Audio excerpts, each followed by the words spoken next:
जी, तो आज बेसिकली हम सिलेबस से रिलेटेड बात करेंगे और थोड़ा सा सीयूटी और आईआईटी जैम के बारे में मैं आपको थोड़ा सा बताऊंगा, अपने पुराने स्टूडेंट्स के बारे में। ठीक है, पढ़ाई थोड़ी सी कम होगी आज, राइट। उसके अलावा जो हमारा शेड्यूल होगा उसमें हफ्ते में 4 दिन हम लोग आपको क्लास देंगे। मोस्ट प्रोबेबली 2 दिन आपकी, 2 सेशंस आपके सुधीर सर के साथ होंगे। ठीक है, 2 सेशंस आपके समीर सर के साथ, मतलब मेरे साथ में होंगे इकोनॉमिक्स पोर्शन के लिए। ठीक है, चलिए बस 1 मिनट का समय दे दीजिए, फिर स्टार्ट करते हैं हम लोग। आईआईटी जैम एम इकोनॉमिक्स के लिए और सीयूईटी। ध्यान रखना, आईआईटी जैम जो है आईआईटी वाले आपको एमएससी इन इकोनॉमिक्स करवाते हैं। मैं रिपीट कर रहा हूं, एमएससी इन इकोनॉमिक्स। और जो सीयूईटी है, सीयूईटी मिक्सअप है।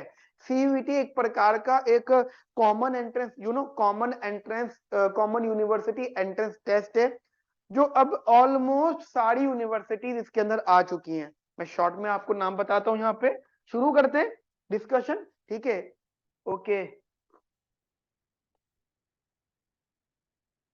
तो सबसे पहले अगर हम यहाँ पे बात करेंगे आईआईटी जैम की, पहले आप चीजों को समझिएगा, व्हाट इज आईआईटी। देखिए, आईआईटी पिछले बहुत सालों से, मतलब 20 या 30 सालों से बीटेक के लिए बहुत फेमस है। सबको पता है कि IIT famous for the B Tech, यानी इंजीनियरिंग फील्ड। ठीक है, लेकिन पिछले 3 या 4 सालों में, मैक्सिमम 4 साल में, पहले आईआईटी गुवाहाटी ने सबसे पहले लिया था, फिर दिल्ली भी इंक्लूड हुआ। पहले सारी आईआईटी नहीं, कुछ कुछ आईआईटीज ने अपने यहाँ पे इंट्रोड्यूस करना स्टार्ट किया इकोनॉमिक्स में पोस्ट ग्रेजुएशन। अब क्या है, ऑलमोस्ट सारी आईआईटीज, जितने भी आईआईटी के आपके इंस्टीट्यूशंस हैं, आईआईटी के कॉलेजेस हैं, सबने इंट्रोड्यूस कर दिया है आपका पीजी इन इकोनॉमिक्स। ठीक है, पीजी इन इकोनॉमिक्स सब लोगों ने इंट्रोड्यूस कर दिया है। एक बात हो गई। अब रही बात उसकी कि सर इसका प्लेसमेंट कैसा होता है, तो अब 2 बार प्लेसमेंट के लिए बच्चे बैठ चुके हैं। ठीक है, पहला पेपर इसका 2019 में हुआ था, जो कि किसी को भी नहीं पता था।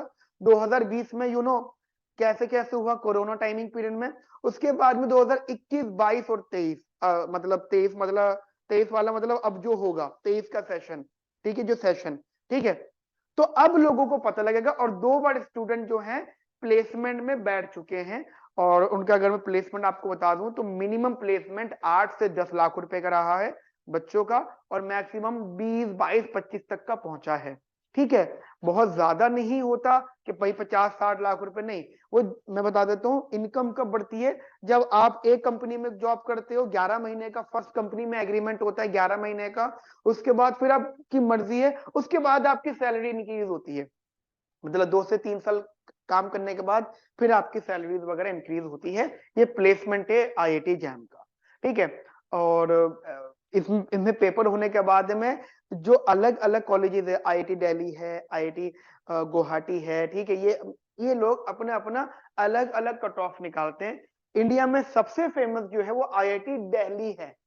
आई समझना, आईआईएम, वो आईआईएम के लिए, एमबीए के लिए आईआईएम अहमदाबाद सबसे फेमस है, लेकिन आईआईटी के लिए, जिस for PG economics, IIT Delhi सबसे फेमस है। ठीक है, तो उसकी कट ऑफ अलग होती है। तो एक ये हो गया। इसका जो पेपर है मैं बता देता हूं, इस साल 11 फरवरी, यानी अब जो संडे आ रहा है अभी, 2024 का, अभी पेपर है। ठीक है, अब ये अगले साल, अच्छा, अब ये अगले साल 2025 में भी फरवरी में ही एग्जाम होगा इसका, नेक्स्ट ईयर फरवरी में ही इसका एग्जाम होगा। ठीक है बेटा, अब बात ये आ जाती है कि सर इसकी तैयारी कैसे कैसे करनी चाहिए, हमें कैसे कैसे इसको पढ़ना चाहिए। देखो ध्यान रखना, अगर मैं आईआईटी जैम की बात करूं, तो आईआईटी जैम और सीयूईटी का सिलेबस कॉमन है। मोस्ट प्रोबेबली इनका सिलेबस क्या बेटा, कॉमन है। तो आपको आपको मेजर लेवल पे सीयूटी के बारे में पढ़ाई करनी है। आईआईटी की अपने आप तैयारी हो जाएगी, बट आईआईटी का पेपर पहले होगा। ठीक है, अच्छा, ये हो गया आईआईटी के बारे में। अब अगर मैं बात करता हूँ सीयूटी के बारे में, कॉमन यूनिवर्सिटी एंट्रेंस टेस्ट, तो इस साल इसका जो पेपर है वो 28, मतलब मार्च में, मोरलेस इसका पेपर मार्च में है आपका। ठीक है बेटा, मार्च में इसका पेपर है। और 11 मार्च से लेकर 28 मार्च तक आपका सीयूटी का पेपर इस साल हो जाएगा, 2024 की बात कर रहा हूँ। 2025 में भी मोस्ट प्रोबेबली आपका मार्च में रहेगा। तो आईआईटी हो या सीयूटी हो, कोई भी पेपर हो for post graduation in economics, अगर मैं आज से बात करूं तो आपके पास मात्र 1 साल है, जिसके अंदर आपको अपनी दूसरी चीजों में भी इन्वॉल्व होना पड़ेगा, राइट। 10 चीजें आपके साथ है। अगर आप ग्रेजुएशन का पार्ट हो तो आपको पता ही, आपको 2 सेशंस ग्रेजुएशन में लगेंगे, राइट। इवन इवन अभी तो आपका सेमेस्टर 4 चल रहा होगा, फिर सेमेस्टर 5 आएगा, फिर सेमेस्टर 6 आएगा, तो आपके 3 सेशंस उसमें लगेंगे। तो मोरलेस अगर हम 2-2 महीने पर सेशन भी लगा लें तो गाइस आपके 3 सेशन यानी 6 महीने वहां पे गए, बचे कितने? 6 महीने। अब 6 महीने की तैयारी करनी है आपको, 6 महीने का सेशन है आपके पास, यानी 1 साल में आप सिर्फ 6 महीने तैयारी कर सकते हो, बाकी 6 महीने आप दूसरी जगह पे लगाओगे दिमाग, और आपको ये तैयारी करनी है। अब मैं आपको यहाँ पे थोड़ा सा सिलेबस के बारे में बताता हूँ बेटा, ठीक है। You have syllabus of, basically ध्यान रखना, हमें यहाँ पे सीयूईटी का सिलेबस फोकस करना है। आईआईटी जैम का सिलेबस ऑटोमेटिक कवर्ड होगा, फर्क बस इतना सा होगा कि वहां पे आपको मॉक टेस्ट सीरीज अलग करनी है और थोड़ा सा मैथमेटिकल पार्ट एक्स्ट्रा पढ़ना है, वो हल्के हल्के हम आपको बताएंगे। मेजर फोकस इस पर रखना, क्योंकि सीयूईटी के अंदर इंडिया की ऑलमोस्ट ऑल यूनिवर्सिटीज आ चुकी हैं, जितने भी टॉप यूनिवर्सिटीज हैं, वो भले ही डीएससी हो, आईजीआईडीआर हो, जेएनयू हो, कोई भी यूनिवर्सिटी हो, सबके सब यूनिवर्सिटी इसके अंदर आ चुकी है, ठीक है। अब सीयूईटी की अगर हम बात करते हैं तो ध्यान रखना, ये इनका छोटा सा कंसेप्ट उन्होंने दिया है कि 100 क्वेश्चन होंगे, लेकिन ये 100 क्वेश्चन का 2 पार्ट में डिवाइडेड होंगे। एक पार्ट होगा इसका कॉमन, ठीक है, जिसमें इंग्लिश, रीजनिंग, क्वांट वगैरह होगी 25% का। एक होगा डोमेन इकोनॉमिक्स का 75% का, ठीक है। तो आपको जो मेजरली फोकस करना है वो डोमेन वाला फोकस करना है, दैट्स द डोमेन पार्ट, ठीक है बेटा। आपको ये डोमेन वाला फोकस करना है, ये वाला इकोनॉमिक्स का पोर्शन आपको फोकस करना है, यही पेपर में आना है, इसी को ही आपको दिमाग लगाना है। तो आपके पास जो सबसे पहला सब्जेक्ट आता है बेटा, यहाँ पे माइक्रो इकोनॉमिक्स आता है। मैं साथ साथ आपको बताता चलूंगा कि क्या क्या टॉपिक आपको पढ़ने हैं और कहाँ से पढ़ने हैं। देखो, इन माइक्रो इकोनॉमिक्स अगर हम इसकी बात करते हैं सीयूईटी के सिलेबस की, तो हमारे पास मोर और लेस 3 टॉपिक्स उन्होंने बताया, पर वो 3 नहीं है, वो 5 से 6 टॉपिक्स हैं। जैसे जैसे एग्जांपल इन्होंने पहला टॉपिक दिया कंज्यूमर थ्योरी। कंज्यूमर थ्योरी में बेसिक डिमांड, यूटिलिटी, इंडिफरेंस का रिवील्ड प्रेफरेंस, कंज्यूमर सरप्लस, ये टाइप की उन्होंने बातें बताई। मैं बता देता हूँ, अगर इनके सिलेबस की हम बात करें तो इन्होंने तो आधा सिलेबस बताया है, बट कंज्यूमर थ्योरी में आपको क्या क्या जो पढ़ना है वो मैं आपको यहाँ साइड में मैं बताता चलता हूँ। कंज्यूमर थ्योरी में अगर मैं एक बुक रेफर करूं आपको, स्नाइडर एंड निकोलसन, ठीक है, ये एंड बुक है, मतलब ये आखिरी बुक है, इससे टफ कुछ नहीं हो सकता। हाँ, बेसिक से शुरू करते हो तो आप हॉल आर वेरियन, हॉल आर वेरियन, अब वो फोकस कर सकते हो, लेकिन अब मैक्सिमम पढ़ो, टफ से टफ पढ़ो तो Snyder Nicholson is the very good book, ठीक है। तो ये आपको चैप्टर्स कवर करने हैं। अगर मैं स्नाइडर निकोलसन की बात करता हूं तो चैप्टर नंबर 2 to 6 इसके अंदर ये कवर करना है। इसके अंदर आपका ये सारे ही टॉपिक्स कवर हो जाएंगे, जितने भी टॉपिक्स मैंने आपको यहाँ पे बताए हैं, ठीक है। उसके बाद वो कहते हैं जी प्रोडक्शन थ्योरी, प्रोडक्शन थ्योरी में ये सब चीजें पढ़नी है, ठीक है। Returns to scale, cost function, types and concept वगैरह। मैं आपको बताना चाहता हूँ, यहाँ पे प्रोडक्शन थ्योरी आ गया, यहाँ पे आपका इन्होंने बहुत कम बताया, इधर आपका प्रॉफिट भी ऐड होगा, ठीक है, रेवेन्यू भी ऐड होगा, ठीक है, एंड यहीं से आपका मार्केट भी कनेक्ट होगा। तो आपका यहां से बहुत सारा टॉपिक कनेक्ट होगा। प्रोडक्शन थ्योरी के लिए अगर कोई बहुत अच्छी बुक है तो बेटा वो कौन सी बुक है? Rubinfeld and Pindyck, Rubin field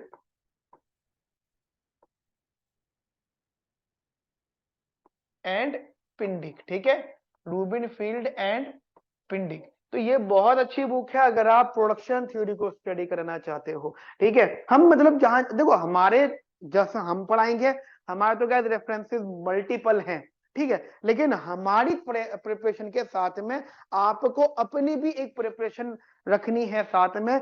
selection उसी स्टूडेंट का होगा जो टीचर से आगे रहेगा, टीचर के पीछे नहीं रहना, टीचर से आगे रहना। मान लो मैंने बोल दिया कि भाई अगले आने वाले हफ्ते में मैं आपको प्रोडक्शन थ्योरी करवाऊंगा, अभी कंज्यूमर चल रहा है, तो एज एन स्टूडेंट आपकी ड्यूटी यह रहनी चाहिए कि जो हमने आपको रेफरेंसेस दिए हैं, या जो हमने आपको नोट्स दिए हैं, या जो हमने आपको बुक शेयर करी है, या जो भी चीज हमने आपसे डिस्कस करी है, आपको उन सभी रेफरेंसेस से प्रोडक्शन थ्योरी को पहले ही पढ़ लेना है। ये एक अच्छे स्टूडेंट की खास बात होती है। सिलेक्शन हाथों में रखा फिर आपके। कुछ स्टूडेंट होते हैं, हाँ सर करवाएंगे तो हम करेंगे, है ना, सर करवाएंगे तो हम करें, नहीं ऐसा नहीं हो, तो उनका भी जाता है, लेकिन फिर आप जब तैयारी कर रहे हो तो बढ़िया तैयारी करो, क्योंकि आपको पता है 1 साल की प्रिपरेशन है ना, उसमें 6 महीने ही आपको मिल रहे हैं पढ़ने के लिए, और उन 6 महीने में भी मैं बता देता हूँ आप 4 ही महीने पढ़ पाओगे, क्योंकि 2 महीने तो मेंटली प्रिपरेशन करने में लग जाएगा आपको कि पढ़ना है पढ़ना है पढ़ना है, ऐसे करते करते। ठीक है, ये है मार्केट। मार्केट बहुत इंपॉर्टेंट है बेटा। मार्केट के लिए आपको इन्होंने, देखो आपने देखा होगा तो सबसे सबसे ज्यादा सिलेबस इन्होंने मार्केट्स के अंदर ही दिया, और इन्होंने मार्केट के अंदर और भी चीजें बता दी है। ठीक है, मार्केट के अंदर monopoly, perfect competition, monopolistic competition, oligopoly, ये हो गया मार्केट। उसके बाद में गेम थ्योरी में कनेक्ट हो जाएगा, उसके बाद में जर्नल इक्विलिब्रियम कनेक्ट हो जाएगा, जिससे आप प्योर एक्सचेंज कहते हो। ठीक है, उसके बाद में इसके अंदर वेलफेयर इकोनॉमिक्स ऐड हो जाएगा, उसके बाद इसके अंदर मार्केट फेलियर ऐड हो जाएगा, जिसको आप एक्सटर्नलिटीज बोलते हो। तो बहुत बड़ा सिलेबस है। और इसका नाम ही इन्होंने रखा है प्राइस एंड आउटपुट डिटर्मिनेशन। अब मतलब मार्केट्स में निकालो, मार्केट फेलियर्स में निकालो, कैसे भी आप यहाँ पे निकाल सकते हो।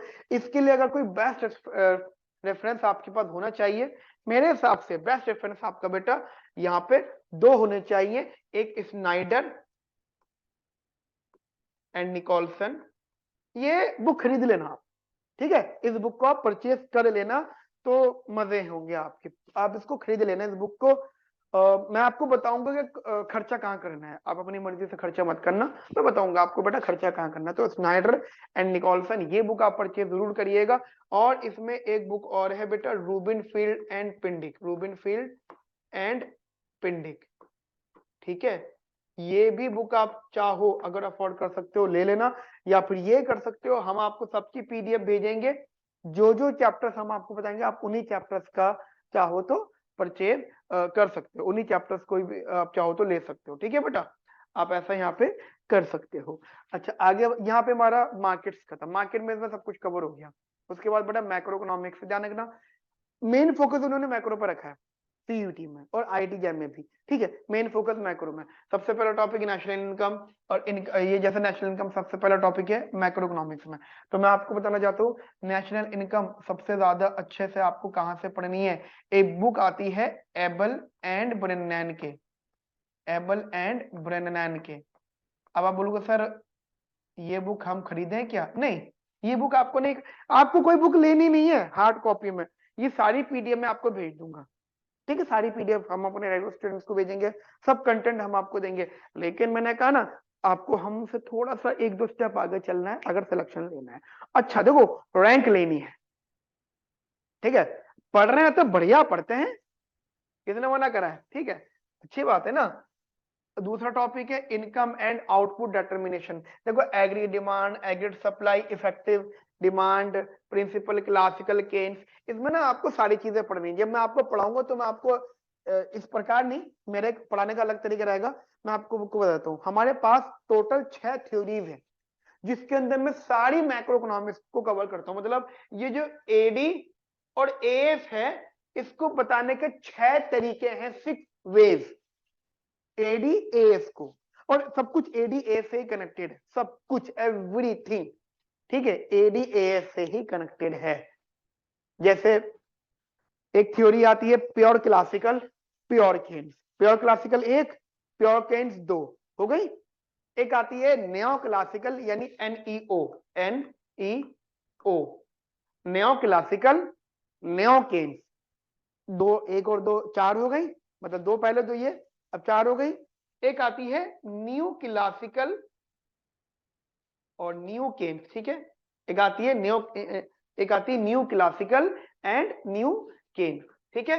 अगर मैं इसको हटा देता हूं, दैट इज न्यू, ठीक है बेटा। तो हमारे पास कितनी हो गई, 6 थ्योरीज हो गई। कितनी हो गई बेटा हमारे पास, ये 6 थ्योरीज हो गई। तो मैं आपको इस प्रकार कराऊंगा, ठीक है। इन्होंने आपको 2 का नाम लिया है, बट पेपर में आपके ध्यान रखना 6 की 6 थ्योरीज में से कुछ भी पूछा जा सकता है। मैं आपको छोटा सा एग्जांपल दूं, आपने कभी ना कभी शायद अपनी लाइफ में सुना होगा, लुकास क्रिटिक्स का नाम सुना होगा आपने, लुकास क्रिटिक्स, लुकास है ना, या रैशनैलिटी थ्योरम सुनी होगी आपने कभी ना कभी। वो न्यू क्लासिकल है, NEW, न्यू क्लासिकल, ठीक है। आपने सुना मार्शल, मार्शल, अल्फ्रेड मार्शल, वो कौन से इकोनॉमिक्स थे, वो नेओ क्लासिकल्स थे, NEO क्लासिकल्स थे, है ना। आपने कभी हिक्स का नाम सुना है, हिक्स, JR हिक्स, उनकी जो थ्योरीज आएंगी, उनकी थ्योरीज आएंगी आपकी नेओ केन्स में, नेओ केन्स में। मैं आपको यही सिखाऊंगा, देखो चीजें सिर्फ 6 थ्योरीज में खत्म हो जाएंगी, मैं आपको उसी प्रकार सब चीजें सिखाऊंगा, ठीक है। उसके बाद में ये जो टॉपिक है बड़ा, इनका बहुत कम इंपॉर्टेंस है, ये 2-2 क्लास के सेशन है, money and monetary fiscal policy of India and its role. ये थोड़ा सा इंडियन इकोनॉमी का पार्ट आ जाता है, क्योंकि जब इंडिया आ गया तो इंडियन इकोनॉमी है। उसके अलावा ये जो टॉपिक है फिलिप्स कर्व, अभी फिलिप्स कर्व क्या है, फिलिप्स कर्व भी बेटा आपका नेओ क्लासिकल्स का पार्ट है, ठीक है। फिलिप्स कर्व जब हम लोग इसको पढ़ेंगे, ये commercial bank, high powered money, quantitative theories, money creation, role of reserve banks, ठीक है। ये आपकी जो 12th की मैक्रो थी ना, ये उससे कनेक्टेड है थोड़ा थोड़ा पार्ट। इसके लिए जो बेस्ट बुक अगर मैं रिकमेंड करूं तो बेटा ब्लांचार्ड, ओलिवर ब्लांचार्ड सबसे अच्छी बुक है।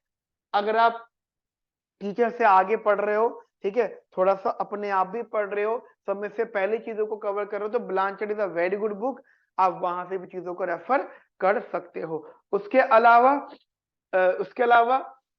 That is consumption and investment function, ये बेटा सिर्फ वन टाइम रीडिंग है बस, और इसमें भी ये वाला, ये नहीं, देखो ये सिर्फ ये टॉपिक थ्योरेटिकल पार्ट है, ठीक है। ये सिर्फ हमारे नोट्स में से आपको करने को मिलेगा, क्योंकि ये थ्योरेटिकल पार्ट है।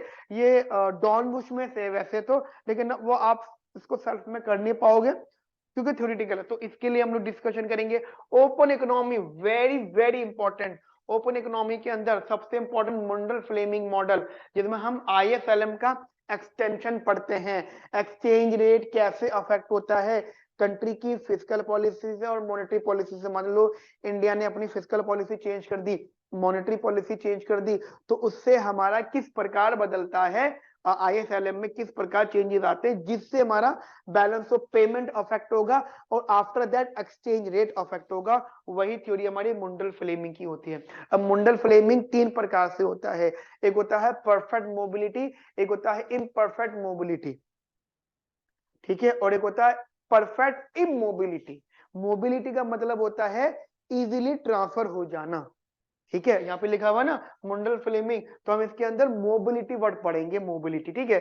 फिर एक्सचेंज डिटर्मिनेशन, ये वो सब चीजें।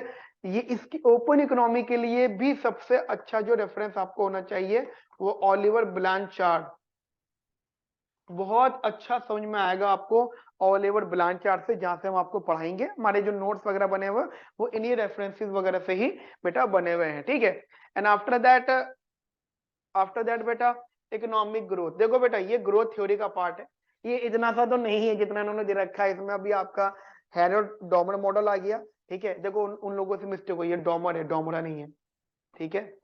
ये ये वहीं का ही है, ठीक है। Harold Domar model, Harold model अलग पढ़ना है, डॉमर मॉडल अलग पढ़ना है आपको, एंड सोलो मॉडल अलग पढ़ना है, डॉमर मॉडल अलग पढ़ना है, बैलेंस ग्रोथ थ्योरी अलग पढ़ना है। वो है जब हम समझाएंगे आपको पढ़ाएंगे तो और चीजों में इसके अंदर मैं आपके इंक्लूजन करूंगा, ठीक है। ये हमारा इकोनॉमी का पार्ट है। उसके बाद मतलब माइक्रो मैक्रो में ये आ गया, कवर हो गया। और एक बात ध्यान रखना, पब्लिक इकोनॉमी, ये जो जब आता है ना एक्सटर्नलिटीज, ठीक है, ये बेटा पब्लिक इकोनॉमिक्स है, ठीक है ना बेटा, पब्लिक इकोनॉमिक्स है। और हमने जब यहाँ पे पढ़ा ना ओपन इकोनॉमी, ध्यान रखना ये बेटा इंटरनेशनल इकोनॉमिक्स है, ठीक है। तो डोंट बी कंफ्यूज के सर इंटरनेशनल कितना है, पब्लिक कितना है, ठीक है। तो ये आपका इंटरनेशनल इकोनॉमिक्स है। हाँ, अब ये स्टैटिस्टिक्स का पार्ट है। ये जब आपको सुधीर सर पढ़ाएंगे तो आपको ये सुधीर सर स्टैट्स के बारे में और मैथ्स के बारे में। एक बात आपको बताना चाहता हूँ, जितना सा इन्होंने सिलेबस दिया ना स्टार्ट का, इतना सा सिलेबस है नहीं। पेपर में बहुत कुछ पूछा हुआ इन्होंने हर साल, ठीक है। और आईआईटी जैम के सिलेबस में भी, तो वो कोई उसकी टेंशन नहीं है, हम पढ़ाते हुए सब चीज कवर करेंगे, एवरीथिंग। इंडियन इकोनॉमी काफी चैलेंजिंग रहेगा बेटा आपके लिए। क्यों, इस बात का क्या क्यों ऐसा? क्योंकि इंडियन इकोनॉमी में जो उन्होंने सिलेबस दिया है ना, that a part of a UPSC level syllabus, ठीक है। ये आपका यूपीएससी लेवल का सिलेबस है, लेकिन इसको जैसे हम पढ़ेंगे, इसमें मैं यह करूंगा कि आपको नोट्स प्रोवाइड करूंगा, ठीक है, जो हर साल मैं पढ़ाता हूँ। सिर्फ इंडियन इकोनॉमी में ऐसा होगा कि मैं आपको नोट्स प्रोवाइड कर दूंगा, ठीक है, मोस्ट ऑफ द टॉपिक्स की, फिर हम लोग वहां पे डिस्कस करेंगे, ठीक है ना। वन बाय वन चीजों को हम वहां पे डिस्कस करेंगे कि भाई क्या चीजें होती हैं, कैसे इनको करना होता है, राइट बेटा। तो आप प्लीज इन सब चीजों को ध्यान से समझिएगा। अब यह हमारा इंडियन इकोनॉमी का सिलेबस था जो मैंने अभी आपसे डिस्कस किया। इंडियन इकोनॉमी का सिलेबस ये पूरा का पूरा। सिलेबस बहुत सारा है, पेपर में इतना डिटेल नहीं पूछा जाएगा। सबसे ज्यादा जो इंपॉर्टेंट यहाँ पे रहता है वो ये रहता है, कहाँ की है, एक न्यू इकोनॉमिक पॉलिसीज, ठीक है, टैक्सेशन वगैरह, और इसमें ये थ्योरीज देखो, इंटरनेशनल ट्रेड थ्योरीज, ये इंटरनेशनल वाला, इसमें एडम स्मिथ थ्योरी, आपका एक टॉपिक आपने पढ़ा होगा एब्सोल्यूट, ठीक है, एब्सोल्यूट कॉस्ट एडवांटेज, वो आपका यहाँ पे थोड़ा सा इंपॉर्टेंट है। एक है रिकार्डो का हेक्सचर ऑलिन मॉडल, न्यू ट्रेड थ्योरीज, ये इंटरनेशनल का पार्ट है जिसमें 2 से 3 session is more than enough, right. तो आप इस चीज को थोड़ा सा माइंड में रखना, ठीक है। अच्छा, अब बात आती है अपने जनरल टॉपिक की, तो हम आगे बात करते हैं बेटा। तो यहाँ पे हमारा अभी सारा कंप्लीट डिस्कशन हो गया, आईआईटी जैम से रिलेटेड, सीयूटी से रिलेटेड, और आपका सिलेबस से रिलेटेड। अब हम पढ़ना स्टार्ट करते हैं। पढ़ने में अभी जो मैं शुरू कर रहा हूँ बेटा, ठीक है, जो टॉपिक मैं आपके साथ शुरू कर रहा हूँ that is consumer theory. Copy pen निकाल लीजिए। अभी हम लोग यहाँ पे कंज्यूमर थ्योरी पढ़ना स्टार्ट कर रहे हैं, ठीक है। क्या होती है कंज्यूमर थ्योरी और क्या रेफरेंसेस हमें यहाँ पे फॉलो करना है? कंज्यूमर थ्योरी को पढ़ने के लिए बेटा आपको 2 रेफरेंसेस यहाँ पे बहुत अच्छे से फोकस करने चाहिए। 2 रेफरेंसेस इनफ है। एक रेफरेंस मैंने आपको बताया है Hal R Varian, if you want, या तो आप एक काम करो, स्नाइडर एंड निकोलसन, इसका chapter number 2 to chapter number 6, ये आपको स्टडी करना है। ये ना आपको हाई एंड इकोनॉमिक्स सिखा देगा, मतलब इससे टफ तो गाइस नहीं होने वाला कुछ भी, इससे नीचे नीचे रहेगा, ठीक है। और जनरली और प्लस में आप यहाँ पे रूबिन फील्ड एंड पिंडिक ये बुक रेफर कर सकते हो। लेकिन क्या है, ये बेसिक है, एक बार जानना, दिस इज द एडवांस, मतलब पेपर हाई एंड लेवल का, इससे ज्यादा टफ नहीं हो सकता, ये बेसिक। और इससे इजी आपको नहीं करना है, इससे ऊपर करना है, इससे नीचे तक रखना है, ठीक है बेटा। चलो आगे आगे बात करते हैं हम लोग यहाँ पे। चलिए अभी हम शुरू कर रहे हैं, दैट इज कंज्यूमर थ्योरी में हम जो टॉपिक कवर कर रहे हैं दैट इज यूटिलिटी। एग्जाम में होगा क्या, आपको एक यूटिलिटी फंक्शन होगा, ठीक है ना बेटा, आपको एक यूटिलिटी फंक्शन आएगा और वो उस पे एक छोटा सा क्वेश्चन पूछेंगे कि what is the Marshallian demand, what is the Hicks demand. तो आपको ये अंडरस्टैंडिंग बैठानी है कि हमारे यूटिलिटी फंक्शन किस प्रकार होते हैं, कितने प्रकार के होते हैं, और अगर वो कोई भी प्रकार अगर आ जाता है, कोई भी टाइप आ जाता है, तो उसको सॉल्व कैसे करते हैं, ठीक है। यूटिलिटी फंक्शन देखो, यूटिलिटी फंक्शन में सबसे ज्यादा इंपॉर्टेंट क्या होती है, first of all we assume that there are 2 goods in the economy, ठीक है। यूटिलिटी फंक्शन में हम लोग मान के चलते हैं कि 2 गुड्स इकोनॉमी होती है, और एक गुड एक्स होता है और एक गुड वाई होता है। कभी कभी हम लोग गुड को कमोडिटी बोलेंगे, ठीक है, हम लोग कभी कभी गुड को क्या बोलेंगे बेटा, कमोडिटी। ध्यान रखना, गुड का नेचर अच्छा होता है, ठीक है, गुड का मतलब अच्छा होता है, और जो गुड होता है वो कमोडिटी का एक नेचर होता है। जैसे मैं आपको एग्जांपल देता हूं, जस्ट आप समझिएगा, अगर एक्स मेरा यहाँ पे गुड कमोडिटी है, अच्छी कमोडिटी है,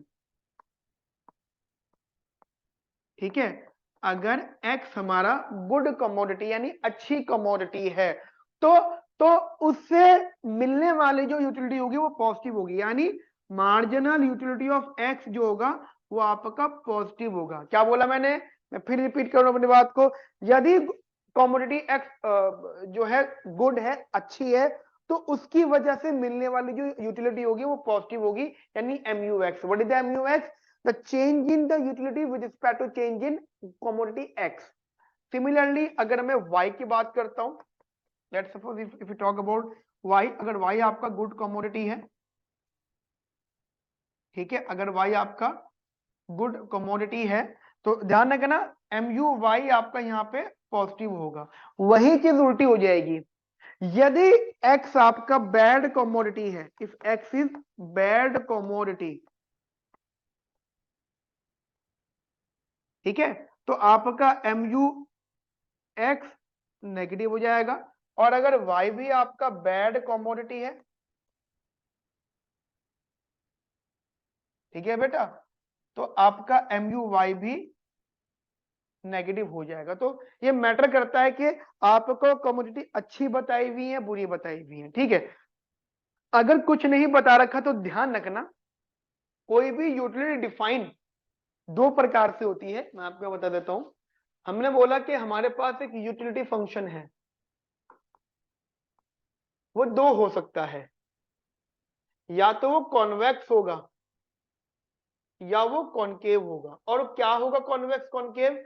यूटिलिटी का लेवल कर्व, लेवल कर्व। आप लोग कहते हो कि सर हमने यूटिलिटी का कर्व बनाया है, जैसे कभी कभी आप लोग इनडिफरेंस कर्व भी कह देते हो। एक बात ध्यान रखना बेटा, हम लोग जो पढ़ रहे हैं, हमारे पढ़ने का एक लेवल होगा, ठीक है।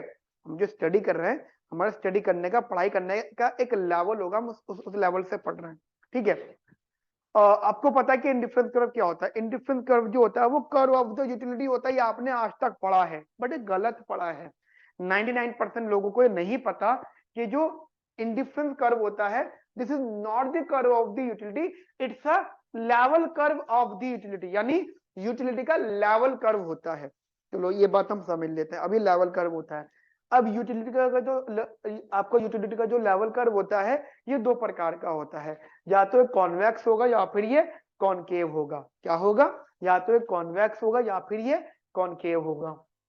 अब अगर मैं कहता हूं कॉन्वेक्स, अगर मैं यहाँ पे कहता हूं कॉन्वेक्स, तो कॉन्वेक्स का एक इजी मतलब होता है, एक बहुत आसान भाषा में एक मीनिंग होता है कि कॉन्वेक्स हर उस जगह को बोलोगे जहां पे दोनों कमोडिटीज का मार्जिनल यूटिलिटी क्या होगा? पॉजिटिव। ये बात याद रहेगी आपको, नहीं याद रहेगी? पहले बता दो, इस बात को दिमाग में बिठा लो। क्या बोला मैंने आपसे? हम ये बोलते हैं कि कॉन्वेक्स प्रेफरेंस, आप इसको प्रेफरेंस नाम दे सकते हो, प्रेफरेंस, ठीक है। आप बोलोगे कि कॉन्वेक्स प्रेफरेंस कब होता है? कॉन्वेक्स प्रेफरेंस बेटा तब होता है जब आपकी दोनों यूटिलिटी, दोनों कमोडिटीज का जो मार्जिनल यूटिलिटी है वो पॉजिटिव है, that must be strictly positive. और अगर ये पॉजिटिव है तो हम क्या कंक्लूजन करेंगे बेटा? कि दोनों कमोडिटीज का नेचर कैसा है? गुड। हाँ या ना? बताओ मुझे, हाँ या ना? ये भी गुड है और ये भी गुड है। क्लियर है मेरी बात आपको ये? लेकिन अगर हम बात करें कॉनकेव की, ठीक है, अगर हम बात करें बेटा यहाँ पे कॉनकेव की, तो कॉनकेव में उल्टा होता है क्या? M U X negative, M U Y negative. तो अब आपने यहाँ से क्या सीखा मेरे साथ में? यदि कहीं पर लिखा हुआ है कि कंसिडर द कॉन्वेक्स प्रेफरेंस, कहीं पर लिखा हुआ है कंसिडर दी कॉन्वेक्स प्रेफरेंस, तो वो गुड कमोडिटीज की बात कर रहा है। और कहीं पर लिखा हुआ है कंसिडर दी कॉनकेव प्रेफरेंस, तो वो बैड कमोडिटीज की बात कर रहा है। इतनी बात सीख गए आप लोग मेरे साथ में? पहले इतना नोट कर लीजिए। इजी है, ठीक है, आसान है, कोई टफ नहीं है। आगे बात करूं मैं? चलो मैं आगे बात करता हूं, ठीक है। अब यूटिलिटी में हमने सीख लिया कि हमारे पास दो प्रकार के प्रेफरेंसेस होते हैं, एक होता है कॉन्वेक्स प्रेफरेंस और एक होता है कॉनकेव प्रेफरेंस। कॉन्वेक्स प्रेफरेंस वो होता है जिसके अंदर दोनों ही कमोडिटीज का नेचर गुड होता है। कॉनकेव प्रेफरेंस वो होता है जिसमें दोनों कमोडिटीज का नेचर बैड होता है। ये बात आपने मेरे साथ में सीख ली। अब उसके बाद में टर्म यूज करते हैं हम लोग MRS यानी मार्जिनल रेट ऑफ सब्स्टिट्यूशन। ठीक है, क्या वर्ड यूज करते हैं हम लोग? MRS। फुल फॉर्म होती है इसकी marginal rate of substitution. Substitution, अच्छा जी।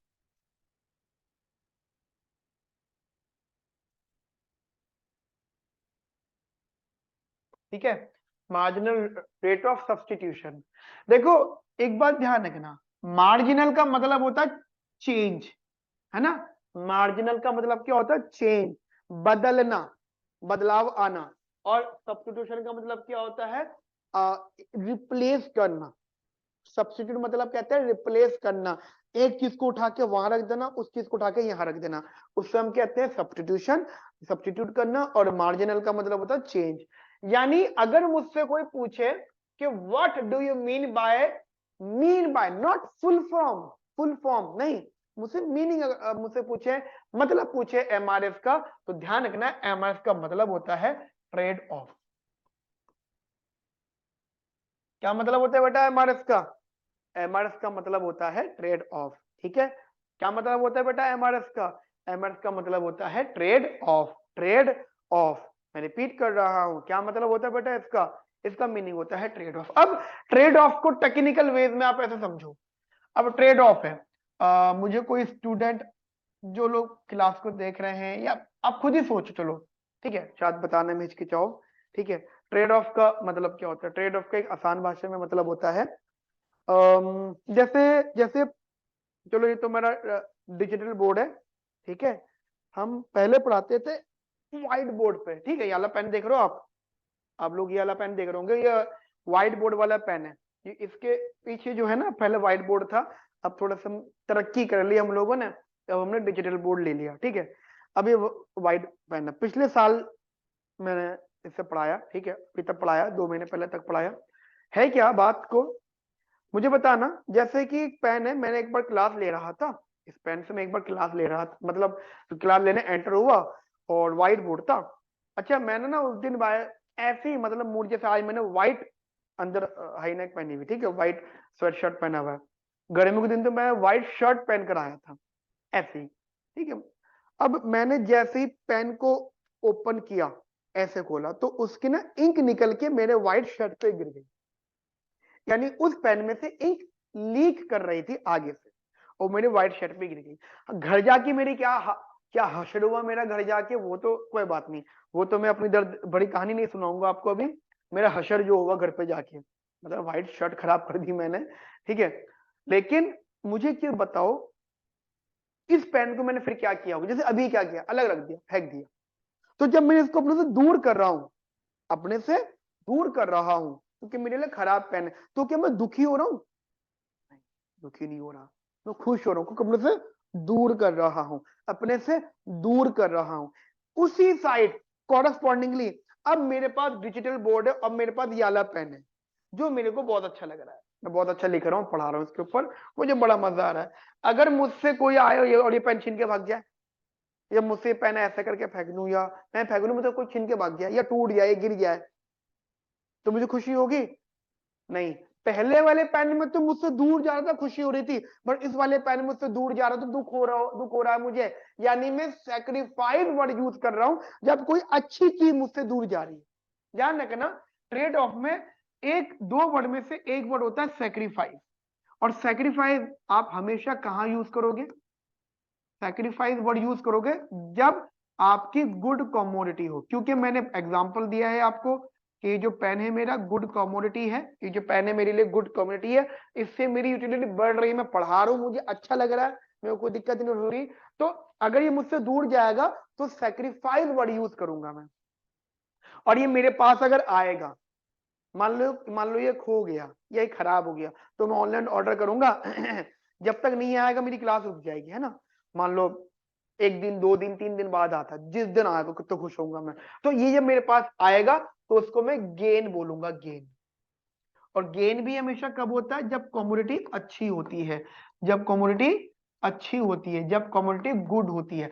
तो ध्यान रखना, ट्रेड ऑफ में आप हमेशा किस टाइप की कमोडिटीज की बात करोगे बेटा? या तो कमोडिटी गुड होगी जनरली, सॉरी मतलब गुड कमोडिटी और गुड कमोडिटी, आप बैड कमोडिटी की बात नहीं करोगे। क्यों? यदि बैड होती है तो ना तो बैड कमोडिटी के लिए सैक्रिफाइस वर्ड यूज होगा, ना यहां से गेन वर्ड यूज होगा। इसका मतलब सैक्रिफाइस हो गेन हो, you always use the term good commodities, और गुड कमोडिटीज पे ही आप ट्रेड ऑफ कहते हो। और ट्रेड ऑफ किसका मतलब होता था? वो एमआरएस का मतलब होता था। इसका मतलब आपने अब तक की अपनी इकोनॉमिक्स में जितनी बार भी एमआरएस वर्ड यूज करा है, आपने हमेशा उस एमआरएस को यूज करा only for the good commodities. You never use the word MRS for the bad commodities.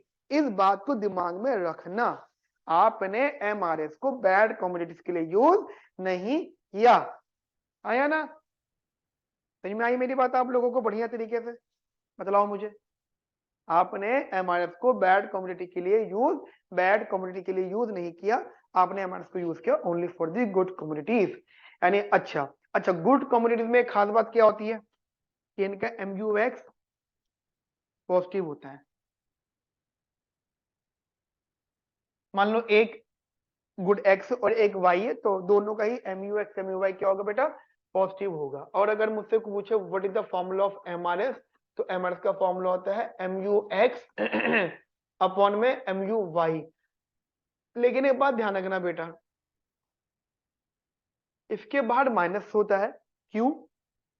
क्योंकि सैक्रिफाइस का मतलब कम होना होता है, मतलब इसका मतलब बैड नहीं होता, कम होना होता है।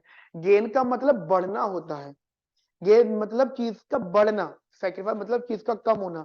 भले वो अच्छी चीज हो, लेकिन अगर वो कम हो रही तो वो सैक्रिफाइस वर्ड यूज कर रहे हैं हम लोग। तो there is a trade off between, trade off का मतलब ही होता है इनवर्स रिलेशन। ठीक है, ट्रेड ऑफ का मतलब ही होता है बेटा inverse relation. What do mean by trade off? Trade off मतलब इनवर्स रिलेशन। अब लेकिन वो जो इनवर्स रिलेशन है वो बेटा किस प्रकार है? वो सैक्रिफाइस और गेन के सेंस में है। इसलिए मैंने यहाँ पे क्या रखा? Minus sign. ध्यान है ना, this minus sign shows only direction, shows only direction. What type of direction? अगर मैं इसका डायग्राम बनाता हूं तो इसका डायग्राम में यही तो बात होगी। लेट सपोज मैंने अगर यहाँ पे बनाया, ये एक्स है और ये वाई है। लेट सपोज मेरे पास एक ये पॉइंट है, ये वाला पॉइंट, ठीक है, ये मेरे पास x1 और y1 है। तो ये बात तो कंफर्म है कि अगर ये x1 है और ये y1 जैसे, अगर मैंने x को बढ़ाया है ना, तो ये शो करेगा ट्रेड ऑफ के भाई ये कंफर्म है आपका y कम होगा, आपका y कम होगा। अगर कम होता है, अगर कम होता है, अगर कम होता है, तो ही आप उसे ट्रेड ऑफ वाला नाम दोगे। अगर कम हो तो, नहीं होता फिर कहां, किस बात का ट्रेड ऑफ? अब आपके दिमाग में एक चीज आ रही होगी, सर कोई और का एग्जांपल दो। मैं अगेन इसी पेन का एग्जांपल देता हूँ। हम सबके पास जनरली ये पेन होता है, ठीक है, मार्कर। आप generally ball pen, blue pen है ना, बॉल पेन, ये जेल पेन यूज करते हो, कोई पेन। तो आप देखते हो ये कैप वाला पेन होता है। कैप और पेन अलग अलग होता है। ये कैप है, आप देख लीजिए, ये कैप और ये इसका पेन, ठीक है बेटा। अब ये मिल जाएंगे तब जाके एक पूरा कंप्लीट पेन बनेगा। अब अगर मैं ये कह दूं कि ये एक्स है और ये वाई है, मतलब कैप इसका एक्स और वाई इसका पेन है, ठीक है, और मैं कह दूं इन दोनों कमोडिटीज की कंजम्पशन में क्या ट्रेड ऑफ वर्ड यूज होगा? नहीं होगा। क्यों? क्योंकि दोनों अच्छी कम्युनिटीज है और हम कभी भी किसी भी चीज का सेक्रीफाइस नहीं कर सकते। यदि मैं ये कह दूं कि कैप कम ले लो, पेन ज्यादा ले लो, तो सेंसलेस बात है, क्योंकि हम ट्रांसैक्शन के लिए कंप्लीट पेन तभी बनेगा जब इन दोनों की क्वांटिटी सेम होगी। अब आपके दिमाग में बात आ रही होगी, सर तो फिर जिस टाइप की ये जिस टाइप की कम्युनिटीज है, तो इसके लिए कौन सा प्रेफरेंस यूज होता है? ध्यान रखना, इसके लिए जो प्रेफरेंस यूज होता है वो एक एक्सेप्शनल केस है, जहां भी आपने परफेक्ट कॉम्प्लीमेंट या मिनिमम वाला फंक्शन पढ़ा होगा, मीन एक्स कॉमा वाई, वो एक एक्सेप्शनल केस होता है, उसे हम लियोंटिफ मॉडल कहते हैं। और वहां पे कॉन्वेक्स नेचर, कम्युनिटी का गुड नेचर होते हुए भी हम लोग एमआरएस वर्ड यूज नहीं करते। उसके पीछे का रीजन यही है कि ये जो कम्युनिटीज हैं ये ऐसी कम्युनिटीज हैं जहां पे हम ट्रेड ऑफ नहीं कर सकते, सेक्रीफाइस नहीं कर सकते। ठीक है, तो ये छोटा सा अभी हम सीखेंगे, नो डाउट अभी हम सीखेंगे। तो ये जो भी मैंने आपको रिलेशन बताया, यहाँ पे ये उन्हीं प्रकार के कम्युनिटीज की बात होगी जहां पे एक को बढ़ाना दूसरे को कम करना। क्लियर हुई मेरी बात आप लोगों को? जहां पर एक को बढ़ाना दूसरे को कम करना। तो ये हमारा एक बात हो गई। दूसरी बात, ये जो डायरेक्शन है, डायरेक्शन ये तो बता रहा है यदि हमने एक चीज को बढ़ा तो दूसरे को कम करेंगे। समझ में आई मेरी बात आपको? अब एक क्वेश्चन बनता है मेरे पास यहाँ पे कि यदि मुझे एमआरएस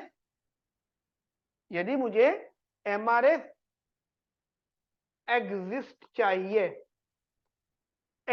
चाहिए, एमआरएस एग्जिस्ट करना चाहिए, so what about the MUX and MUY? तो MUX एंड MUY क्या होना चाहिए? तो आप ध्यान रखना, आपके पास 4 ऑप्शन है। एक ऑप्शन ये है कि MUX पॉजिटिव, MUY नेगेटिव। ठीक है, दूसरा ऑप्शन है MUX नेगेटिव, MUY पॉजिटिव। तीसरा ऑप्शन है MUX नेगेटिव, MUY नेगेटिव। ठीक है, चौथा ऑप्शन है MUX पॉजिटिव, MUY पॉजिटिव। ठीक है, इसको दोबारा लिख लेता हूं। ठीक है, MUY पॉजिटिव। जनरली हमारे पास कौन सा बेस्ट आंसर होना चाहिए? बताओ, सोच के बताओ, which one is the better answer. मैं आपको बता देता हूं, एमआरएस एग्जिस्ट वहां करता है जहां पे कम्युनिटी क्या होती है बेटा? गुड। दिमाग में रखिए बात आपको। और अगर गुड कम्युनिटी तो MUX MUY कैसा रहता है? पॉजिटिव। तो आंसर इज डी। आप चारों ऑप्शन देख सकते हो, ये गलत है क्योंकि यहाँ पे MUY नेगेटिव है और नेगेटिव MUY क्या बताता है? क्या बताता है बेटा? Bad community. यहाँ पे ये गलत है, MUX नेगेटिव का मतलब क्या होता है?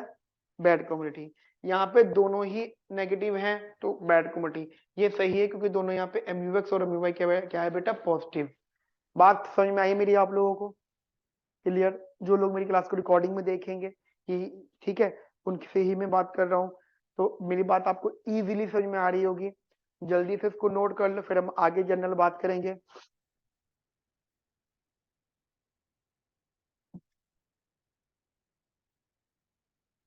चलिए, अब बात आती है बजट कर। पहले जैसे हमारा यूटिलिटी फंक्शन हो गया, अब आपने यूटिलिटी फंक्शन के बेसिस पर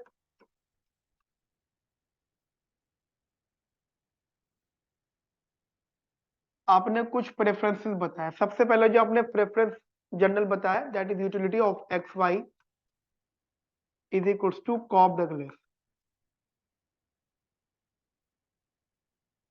ठीक है बेटा, सबसे पहले जो आपने मुझे यहाँ पे प्रेफरेंस बताया दैट इज कॉब डगलस। ठीक है, सबसे फर्स्ट मोस्ट प्रेफरेंस क्या है बेटा आपके पास? Cobb Douglas. कॉब डगलस को लिखने का तरीका, x की पावर अल्फा, y की पावर बीटा, यहाँ पे अल्फा प्लस बीटा का जो सम होगा वो एक या एक से कम होगा। अब आप बोलते हो कि सर पता नहीं, हमने कहीं एक जगह पढ़ा था कि अल्फा प्लस बीटा का जो सम होगा वो एक के बराबर होगा तो कॉब डगलस बोलेंगे। गलत पढ़ा है, जहां भी पढ़ लिया आपने, ऐसा नहीं होता।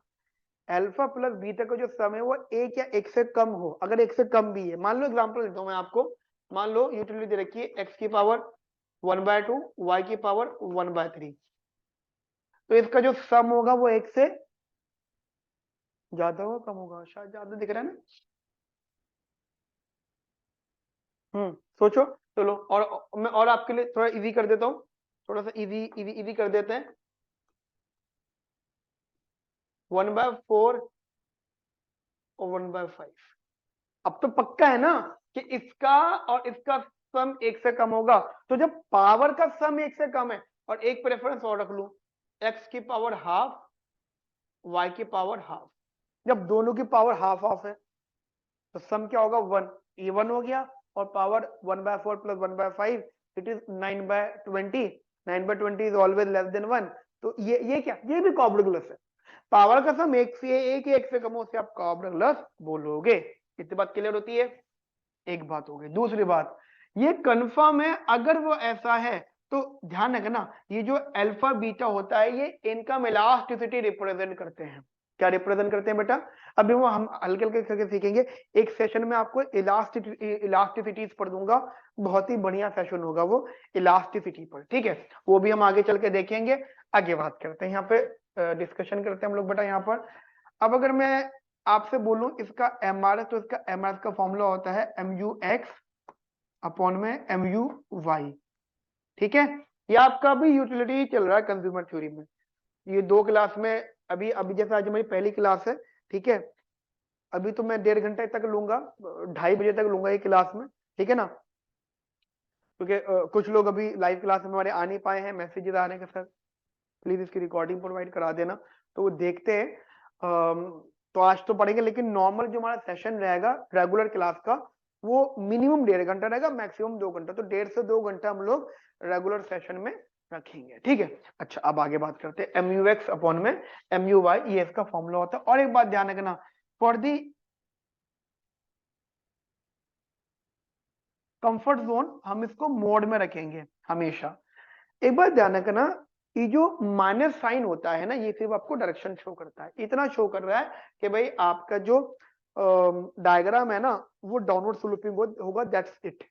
अदरवाइज वो मॉड में है बस, ठीक है? चलो, माइनस साइन हट गया, यदि था तो वो हट चुका है। अब अगर मुझसे कोई पूछता, मैं आपको यहाँ बताता हूँ, ठीक है? अब जरा इस चीज को देखना यहाँ पे। Let suppose we have a utility function x की पावर अल्फा y की पावर बीटा, ठीक है? वो बात अलग है कि अल्फा अल्फा प्लस बीटा का सम एक या एक से कम है, वो एक बात अलग बात है।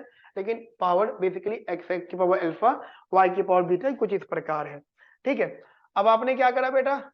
आपने जनरली करा ये किया, ये आपने पहले इसका MU(x) निकाला। MU(x) का फॉर्मूला होता है अल्फा x अल्फा माइनस का 1 y की पावर बीटा। मैथमेटिक्स से थोड़ी सी दोस्ती होनी चाहिए आपकी, पार्शियल डेरिवेटिव वगैरह आना चाहिए। यदि नहीं आता तो टेंशन लेने की जरूरत नहीं है, अभी के लिए तो ऐसे सीख लो। आपको थोड़ा सा एक बेसिक मैथ का कंसेप्ट हम आपको बता देंगे। जो आपका पोर्टल होगा, उस पोर्टल पे आपके लिए इकोनॉमिक्स में कितनी मैथमेटिक्स आपको पढ़नी है उसके लिए कुछ वीडियोस हैं, कंटेंट है, वो आप देखना, तो आपको वहां से भी काफी कुछ समझ में आ जाएगा, ठीक है? ये MU(x) है। यदि मैं MU(y) की बात करता हूं तो that is beta y beta minus 1 x की पावर अल्फा, ठीक है बेटा? तो ये एक जनरल स्टेटमेंट आ गई। अब अगर मैं इसको यहां रख लेता हूं, सबसे पहले मैंने रखा ऊपर alpha X alpha minus 1 Y beta upon में, मैंने फिर उसको रखा beta Y beta minus 1 X alpha. थोड़ा सा मैंने इसको सिंप्लीफाई करा, एक्स इंटू एक्स की power alpha Y beta upon में बीटा वाई बीटा एक्स की पावर अल्फा। वहां y चला गया, यहाँ x आ गया, यहाँ से ये वैल्यूज गई, बचा क्या आपका? अल्फा y अपॉन में beta x। So this is the MRS। हाँ या ना? This is basically MRS। ये क्या है बेटा? ये आपका MRS है। अब MRS की खास बात क्या होती है, मैं बता रहा हूं आपको बढ़िया तरीके से। MRS is what? MRS is the slope of indifference curve. कभी भी कोई पूछे व्हाट इज द MRS, ठीक है? कभी कोई आपसे पूछे कि भैया MRS क्या होता है, तो MRS basically slope of indifference curve, ठीक है बेटा? इस चीज को आप लोग अपने दिमाग में रखना,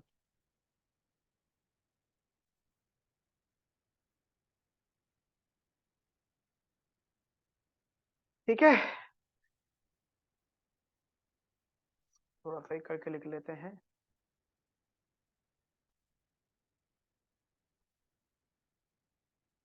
slope of indifference curve,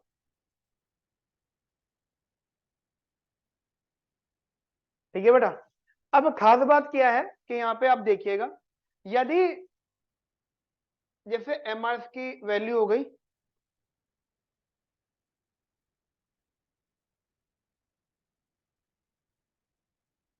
MRS की वैल्यू हो गया आपके सामने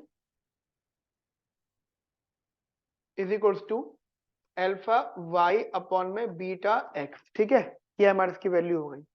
अब देखिए, अगर x इंक्रीज करता है, अगर x के बढ़ने से, ये मैं आपको टेक्निक सिखा रहा हूं, यदि आपने टेक्निक सीख ली गाइस मजा आ जाएगा। ठीक है, यदि x के बढ़ने से MRS कम हो, अगर x के बढ़ने से क्या हो, MRS कम हो, x के बढ़ने से MRS कम हो, x के इंक्रीज होने से MRS कम हो, तो ध्यान रखना आपको जो प्रेफरेंस होगा, एक तो हमने बोला ही कॉम्ब डगलस स्टिकली कॉन्वेक्स होता है, ध्यान रखना ये आपका कॉन्वेक्स प्रेफरेंस बोला जाएगा। मतलब मल्टीपल मेथड है, मल्टीपल टेक्निक्स हैं कि किसी भी प्रेफरेंस को आप कॉन्वेक्स कैसे कह सकते हो। अगर क्वेश्चन में गिवन है कि गुड कमोडिटी है तब भी वो कॉन्वेक्स है। अगर आपने एमआरएस निकाल लिया है इसका मतलब आप कंफर्म हो कि वो स्टिकली कॉन्वेक्स है।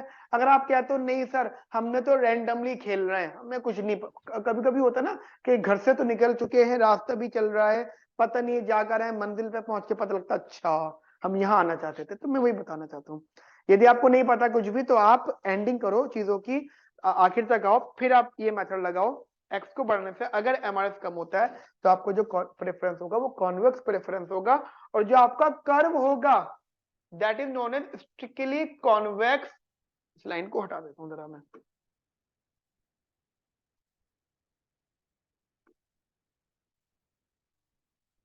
स्ट्रिक्टली कॉन्वेक्स आईसी होगा। ठीक है, अब बात आ जाती है कि सर नो डाउट आपने अभी तक ये बात नहीं बताई थी शुरू से कि कम्युनिटी कैसी अच्छी बुरी है। अगर मैंने ये बात देखो, अगर गिवन है कि कम्युनिटी अच्छी है तो कॉन्वेक्स प्रेफरेंस है, राइट। लेकिन अगर आप पहले प्रूफ करोगे प्रेफरेंस कॉन्वेक्स है तो ये कंक्लूजन होगा कि कम्युनिटी अच्छी है, यानी कन्वर्स अवेलेबल है। ठीक है, कन्वर्स प्रूफ है, तो कम्युनिटी कैसी है, गुड, गुड कम्युनिटी है।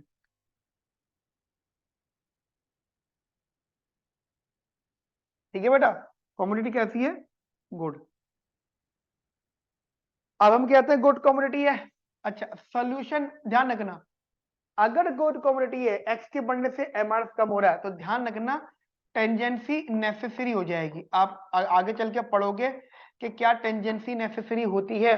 टेंजेंसी का मतलब क्या होता है, देखो आपने कभी ना कभी इकोनॉमिक्स में ये पढ़ा होगा कि मान लीजिए इंडिफरेंस कर्व है, वो बजट लाइन है और ये इंडिफरेंस कर्व है, तो ये यहाँ पे टेंजेंट होता है। ये आप अप टू 12th तक या फर्स्ट ईयर में भी, अभी तक की ग्रेजुएशन तक भी आपने डिटेल नहीं पढ़ी होगी कि ये तो डायग्राम ऐसे ही पढ़ लिया होगा टेंजेंट होता है। लेकिन क्या टेंजेंसी नेसेसरी है, कहां पे जरूरी है, कि हर जगह नहीं, हर जगह नहीं, जहां ऐसा सिनेरियो आ जाए तो टेंजेंसी नेसेसरी तब होगी जब ये सिनेरियो आएंगे। और टेंजेंसी नेसेसरी होगी अगर बेटा, तो ध्यान रखना जो सोल्यूशन होगा, सोल्यूशन आपका इंटीरियर होगा। कैसा होगा बेटा सोल्यूशन आपका, इंटीरियर। बताओ बेटा कैसा। अब तुम तो सर को इंटीरियर का मतलब क्या होता है, इंटीरियर का मतलब हो जाता है कि हम एक्स को भी कुछ परचेज करेंगे, एक्स भी हमारा पॉजिटिव होगा और वाई भी हमारा पॉजिटिव होगा। मान लो मेरे पास दो कमोडिटीज है एक्स और वाई, अगर मैं एक्स को भी खरीद रहा हूं, अगर मैं वाई को भी खरीद रहा हूं, इसका मतलब क्या है, एक्स और वाई अगर दोनों खरीदा जा रहा है तो वो सोल्यूशन जो है इंटीरियर है। यानी consumer spend their money by consuming two commodities at a time। ठीक है, और इसकी जो कंडीशन होगी that is slope of indifference curve must be equal to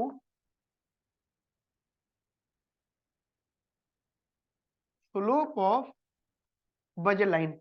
budget line के बारे में अभी पढ़ेंगे आगे चल के, ठीक है बेटा। ये जो बजट लाइन मैंने लिखी है इसके बारे में हम लोग आगे चल के पढ़ेंगे। अभी वेट एंड वॉच, अभी तो है समय बहुत हमारे पास। ठीक है, हम इसके बारे में आगे चल के पढ़ेंगे बजट लाइन के बारे में। ठीक है, चलो ये हो गया। अब अगर मैं इसका डायग्राम बनाऊं आपके लिए तो जरा डायग्राम देखिएगा आप बेटा इसका। ठीक है जी,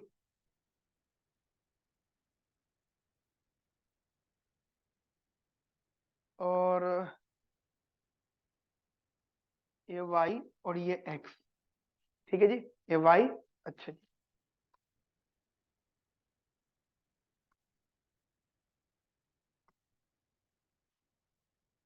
ये y और ये x, ठीक है।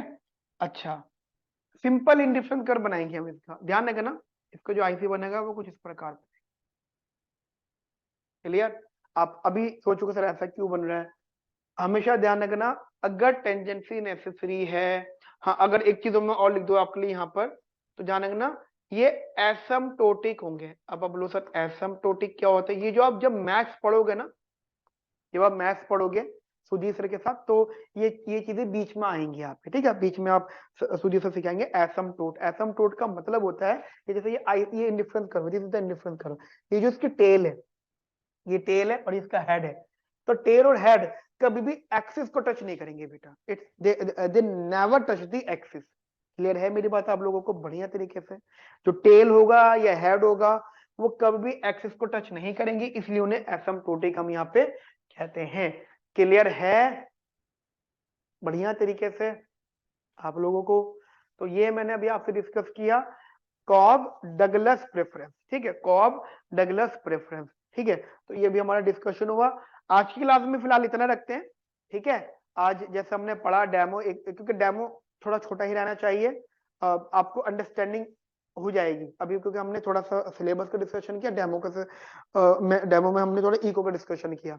एक सेशन हम आपको सुधीर सर के साथ रखवाएंगे, ठीक है बेटा, सुधीर सर के साथ हम लोग आपको एक सेशन रखवाएंगे, एंड जब सुधीर सर का सेशन आपका इसी वीक में आपका हम रखवा देंगे, एंड देन फिर आप डिसाइड करिएगा जल्द से जल्द। वो क्लास हमारी रेगुलर स्टार्ट हो चुकी है, अभी हम ये डेमो देते जा रहे हैं, मल्टीपल डेमोज, दो दो तीन तीन करके स्टूडेंट डेमो के लिए आ रहे हैं, क्योंकि ऐसे डेमो में आएंगे, क्योंकि दिल्ली यूनिवर्सिटी में फेस्ट भी चल रहा है, तो कोई लोग वहां भी तो हर कोई अपने हिसाब से डेमो अटेंड कर रहा है, ठीक है। हमारा जो आपको जो हम ऐड करेंगे उससे हम आपको रेगुलर बैच में ऐड करेंगे, 4 days in a week class रहेगी आपकी हफ्ते में, ठीक है, हफ्ते में 4 दिन क्लास आपकी रहेगी, 2 दिन सुधीर सर मिलेंगे, 2 दिन आपको समीर सर यानी मैं मिलूंगा आपको, ठीक है। चलिए अभी के लिए इतना रखते हैं, कोई डाउट है आपको तो मुझसे पूछ सकते हैं, उसके अलावा आप हमसे कांटेक्ट भी कर सकते हैं इवन, वैसे तो आपके पास हमारे नंबर्स वगैरह हैं, लेकिन अगर आपको एंट्रेंस से रिलेटेड कुछ बात करनी है तो आप बेटा इस नंबर पर व्हाट्सएप करके एंट्रेंस से रिलेटेड, स्टाफ से तो आप एडमिशन से रिलेटेड बात करोगे, अगर आपको एंट्रेंस से रिलेटेड बात करनी है, सिलेबस से रिलेटेड बात करनी है, anything else related to the classes, तो आप बेटा इस नंबर पे बात कर सकते हो, ठीक है। ये मेरा पर्सनल नंबर है, आप व्हाट्सएप करिएगा, ठीक है, कॉल नहीं व्हाट्सएप करिएगा, एंड देन टाइम स्लॉट देख के हम लोग फिर एक बार कनेक्ट करेंगे, मैं आपको रिप्लाई करूंगा, ठीक है बेटा। मिलते हैं नेक्स्ट सेशन में, have nice day, thank you, bye, take care.